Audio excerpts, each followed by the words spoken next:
Welcome back to my YouTube channel Chanakya physics. पिछले class में हम लोग धारा घनत्व और संवहन वेग के बीच संबंध देख रहे थे। उसी लेक्चर को आज मैं कंटिन्यू करना चाह रहा हूँ। धारा घनत्व को हम लोग J से सूचित करते थे और संवहन वेग को VD से सूचित करते थे, और इन दोनों के बीच जो हमें संबंध आया था वो आया था NEVD, जहाँ N क्या था? प्रति एकांक आयतन में आवेश वाहकों की संख्या। चूँकि हमने देखा था पिछले एग्जाम्पल में, जो साइलेंड्रिकल फिगर हमने लिया था, बेलनाकार आकृति ली थी, एक चालक लिया था जिसमें आवेश वाहक जो थे वो क्या थे? इलेक्ट्रॉन थे। इलेक्ट्रॉन एक जगह से दूसरे जगह पर जा रहे थे। आवेश वाहक कौन थे? इलेक्ट्रॉन थे। और इसके क्रॉस सेक्शन का एरिया का क्षेत्रफल क्या था? A था, और इसकी लंबाई L जो थी वो L हमारी होती थी VD इंटू डेल्टा टी के बराबर, और इसमें इलेक्ट्रिक फील्ड E अप्लाई किया गया था। इस डायरेक्शन में अगर अप्लाई करेंगे तो इधर बैटरी का धन ध्रुव और इधर बैटरी का ऋण ध्रुव, धन ध्रुव इससे और ऋण ध्रुव इधर से जुड़ेंगे, तो इलेक्ट्रॉन जो है विद्युत धारा के विद्युत क्षेत्र के प्रवाह के विपरीत दिशा में प्रवाहित होगा, और धारा की दिशा विद्युत क्षेत्र की दिशा ही होगी। तो हमने देखा था धारा घनत्व J और संवहन वेग VD में संबंध था NE। E क्या था? इलेक्ट्रॉन का आवेश, और VD संवहन वेग ड्रिफ्ट वेलोसिटी थी। इसके पहले हमने देखा था कि जो हमारा VD होता था, VD ड्रिफ्ट वेलोसिटी, उसे हमारा जो एक्सप्रेशन आया था VD का वो आया था E/m इंटू टॉर्क, जहाँ पर E इलेक्ट्रॉन का आवेश, कैपिटल E विद्युत क्षेत्र, m इलेक्ट्रॉन का द्रव्यमान, और टॉर हमारा क्या था? शीतलन समय था। तो इस एक्सप्रेशन को अगर हम इसमें रखते हैं समीकरण 1 में, अगर हम ये हमने पिछले क्लास से याद किया था, तो हम लिखते हैं हम जानते हैं कि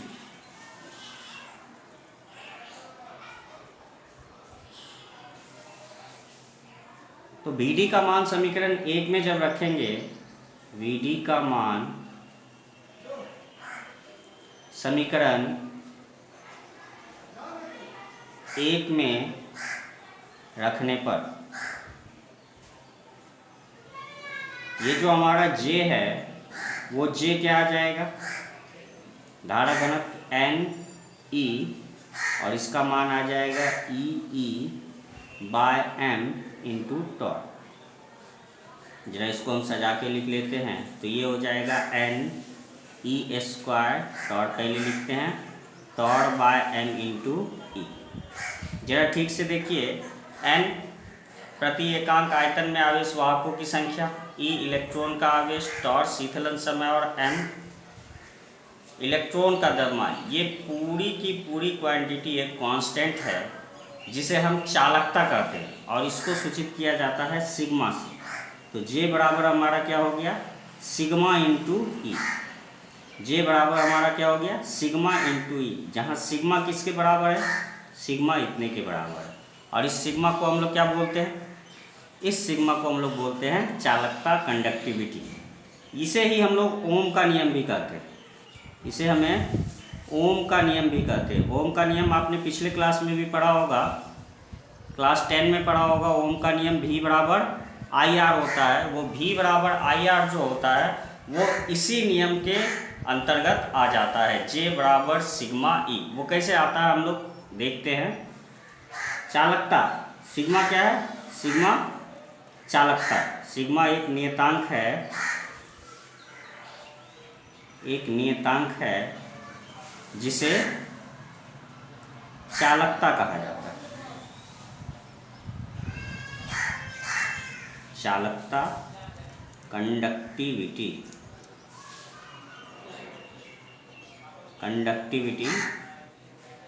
कहा जाता है।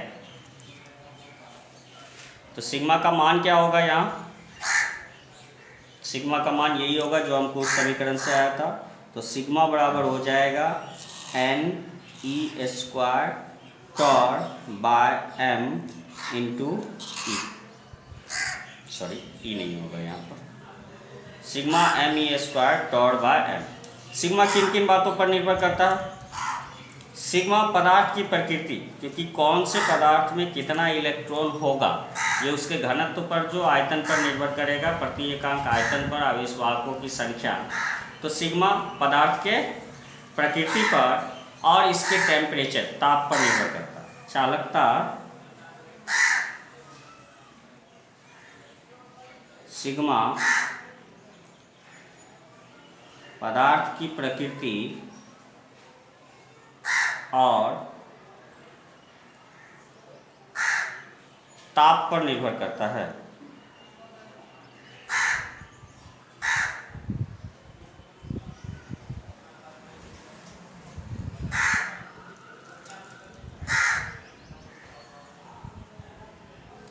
सिग्मा की तरह एक और भौतिक राशि है जिसे हम डिफाइन यहीं पर करना चाहेंगे, जिसे हम लोग कहते हैं प्रतिरोधकता।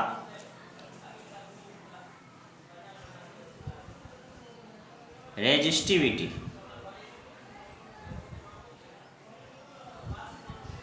और इसे सूचित किया जाता है रो से। प्रतिरोधकता को किससे सूचित करते हैं? रो से। और ये चालकता के व्युत्क्रम को हम लोग प्रतिरोधकता कहते हैं। उस हिसाब से प्रतिरोधकता का मान क्या हो जाएगा? m/ne².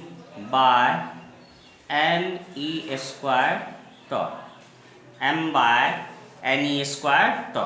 तो जिस तरह से सिग्मा पदार्थ की प्रकृति और ताप पर निर्भर करता था, उसी तरह से रो भी, प्रतिरोधकता भी हमारा पदार्थ की प्रकृति और ताप पर निर्भर करे। अब जरा इस समीकरण को हम फिर से देखते हैं कि ओम का नियम इससे कैसे डिराइव होता है। ओम का नियम क्या है? तो J बराबर हमारा क्या था? J बराबर सिग्मा ई।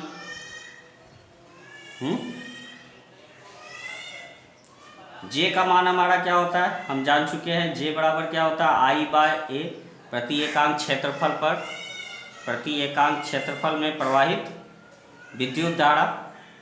सिग्मा हमारा 1/ρ, और विद्युत क्षेत्र की तीव्रता या विद्युत क्षेत्र होती है V/L। ये भी जो है यहाँ पर विभवांतर है इन दोनों के बीच, और L क्या है? इसकी लंबाई। तो हम जानते हैं विद्युत क्षेत्र और विभवांतर में संबंध है कि E बराबर होता है V/L, या V/R भी कहीं कहीं हम लोग लिखते हैं। अब जरा यहाँ पर देखिए, अगर हम इसको इधर ले आते हैं तो 1/A ρL ऊपर चला जाएगा, तो ρ इंटू L बराबर V/I। तो हमारा V/I क्या हो गया?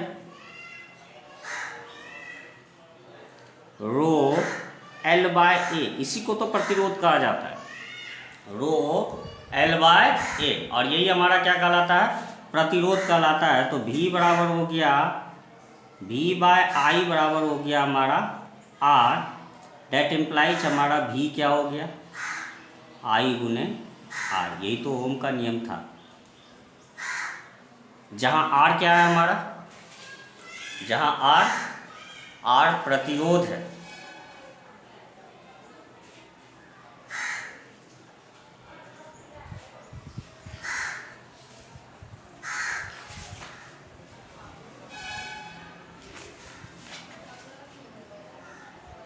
जहाँ R प्रतिरोध, रेजिस्टेंस है।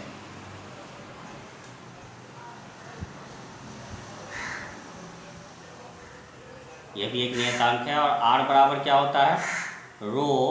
ρL/A। तो हम देख चुके हैं रो जो है वो हमारा किस पर निर्भर करता है? पदार्थ की प्रकृति और ताप। लेकिन प्रतिरोध किस पर निर्भर करता है? पदार्थ की प्रकृति और ताप, यानी रो पर तो निर्भर करता ही है। इसके साथ साथ चालक की लंबाई, इस फिगर में हम देखते हैं फिर से, चालक की लंबाई और उसके अनुप्रस्थ काट के क्षेत्रफल पर भी निर्भर करता है। तो प्रतिरोध हमारा 4 बातों पर निर्भर करता है। प्रतिरोध पदार्थ की प्रकृति, ताप, चालक की लंबाई और क्षेत्रफल पर निर्भर करता है। तो प्रतिरोध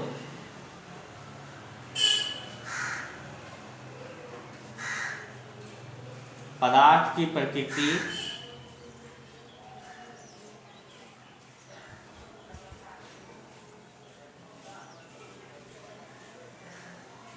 ताप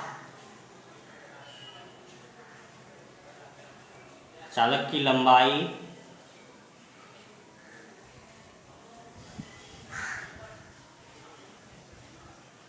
तथा अनुप्रस्थ काट के क्षेत्रफल पर निर्भर करता है। अनुप्रस्थ काट के क्षेत्रफल पर निर्भर करता है।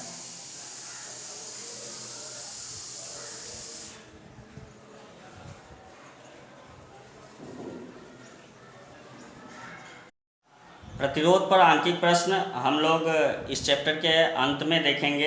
एक टॉपिक और है, इससे पहले मैं उसको डिस्कस कर देना चाहता हूँ, जिसका नाम है गतिशीलता, मोबिलिटी। गतिशीलता, मोबिलिटी, इसे म्यू से सूचित किया जाता है और यह संवहन वेग तथा विद्युत क्षेत्र के अनुपात को कहा जाता है। संवहन वेग तथा विद्युत क्षेत्र के अनुपात को कहा जाता है। ऐसा भी कह सकते हैं, प्रति एकांक विद्युत क्षेत्र में संवहन वेग, प्रति एकांक विद्युत क्षेत्र में संवहन वेग को हम लोग क्या कहते हैं? गतिशीलता कहते हैं। ये किसका संवहन वेग होता है? आवेश वाहकों का। इसके पहले हम पढ़ चुके हैं J बराबर NeVd, जो पिछले व्यंजक में हमने देखा था, और J बराबर सिग्मा ई, जो अभी तुरंत हमने देखा है। ये हमारा ओम का नियम भी कहलाता है। तो म्यू बराबर हो जाएगा, यहाँ से अगर हम Vd का मान रखते हैं तो J/Ne, और यहाँ से अगर हम E का मान रखते हैं तो J/सिग्मा। तो J और J हमारा कैंसिल हो जाएगा, ऊपर सिग्मा और नीचे Ne बच जाएगा। तो म्यू बराबर हो जाएगा सिग्मा/Ne। तो सिग्मा बराबर हमारा एक्सप्रेशन क्या आ गया? Ne गुने म्यू, Ne गुने म्यू। ऐसा चालक पदार्थों में होता है Ne गुने म्यू, क्योंकि चालक पदार्थों में आवेश वाहक सिर्फ इलेक्ट्रॉन ही होता है, इसलिए आवेश वाहक E हो गया। और N क्या हो गया? प्रति एकांक आयतन में आवेश वाहकों की संख्या। तो गतिशीलता और चालकता के बीच संबंध अगर धातु के लिए हम लोग देखते हैं तो ये हो गया सिग्मा Ne म्यू। लेकिन यही संबंध अगर हम अर्धचालक पदार्थों के लिए देखते हैं तो अर्धचालक में आवेश वाहक ना सिर्फ इलेक्ट्रॉन होते हैं बल्कि छिद्र भी होता है। ये हमने बताया था, छिद्र को हम लोग धनावेशित कण मानते हैं, और धनावेशों का प्रवाह ही आवेशों का प्रवाह होता है। तो इलेक्ट्रॉन इस ओर ड्रिफ्ट करते हैं तो धनावेश दूसरी ओर, यानी कि छिद्र जो है दूसरी ओर डेवलप करते हैं। तो यहाँ पर अगर हमको ऋणावेश यानी इलेक्ट्रॉन का जो मोबिलिटी है वो म्यू ई और छिद्र का मोबिलिटी म्यू एच हो, इलेक्ट्रॉन का मोबिलिटी म्यू ई और छिद्र का मोबिलिटी क्या हो? म्यू एच हो, तो इस एक्सप्रेशन को लिखेंगे हम लोग Ne म्यू ई।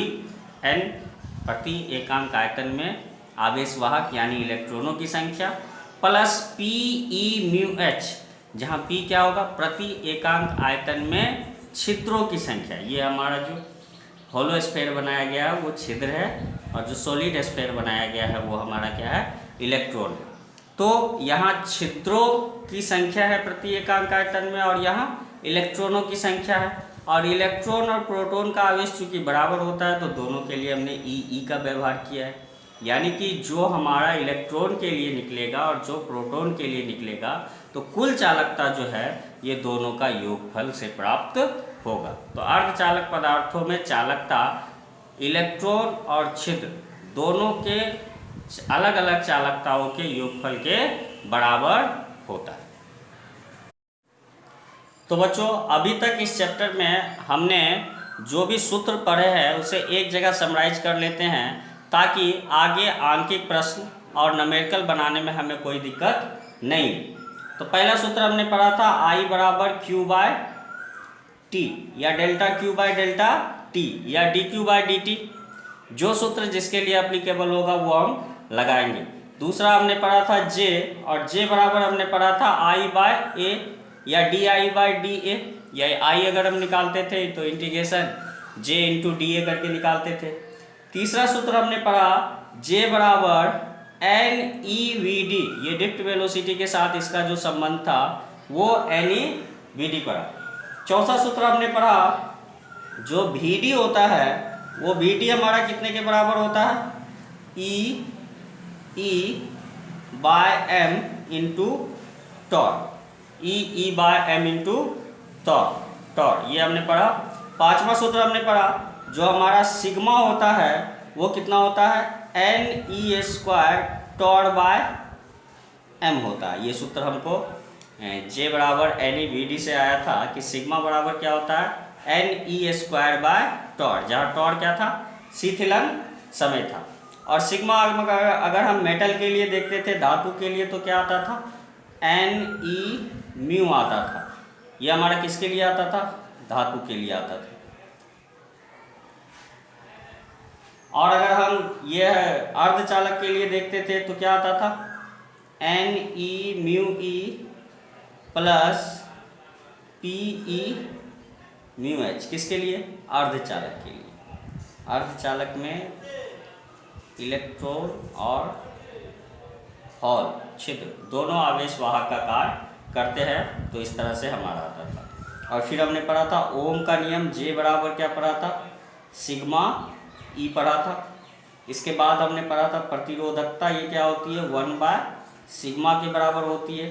हमने प्रतिरोध के विषय में भी पढ़ा था, R बराबर क्या होता है, ρL/A होता है। तो इस प्रकार से इन सूत्रों को हमने पढ़ा था और इन सूत्रों के आधार पर हम लोग आगे आंकिक प्रश्न अगले क्लास में हल करेंगे। इन सभी का मात्रक भी आपको जानना जरूरी है। विद्युत धारा का मात्रक क्या होगा, एम्पियर, और इसको किससे सूचित करेंगे, A से सूचित करेंगे। धारा घनत्व का मात्रक क्या होगा, एम्पियर मीटर का घात -2 या एम्पियर पर मीटर स्क्वायर, ये धारा घनत्व का मात्रक होगा।